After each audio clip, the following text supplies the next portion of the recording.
Alright, the next project we're going to do is Levitation Photography. It's one of my favorite projects of the year.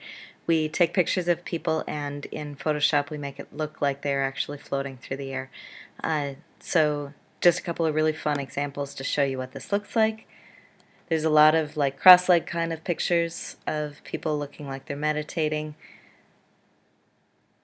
Great one is taken of two boys.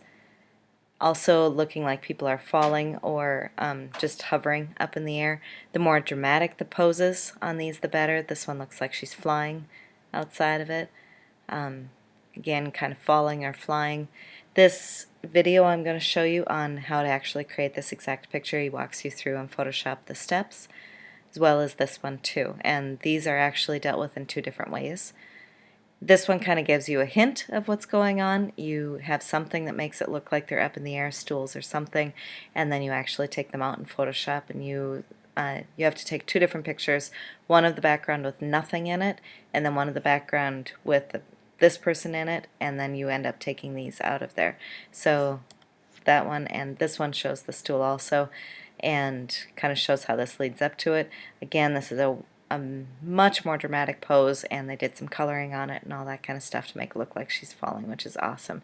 You even have the person over there flipping up her hair, which gives the feeling of how that's happening, and you get to take all of that out in Photoshop. The way that you can do this without actually using Photoshop, but you have to have a really good camera to be able to capture this, is just to capture the person at the height of a jump. And so all of these are from the same photographer. He is just jumping up in the air, this one on a broom, making it look like he's flying.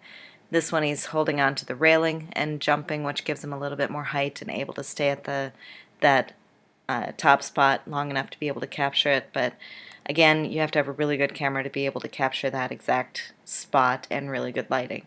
So here he's holding onto the railing and jumping too.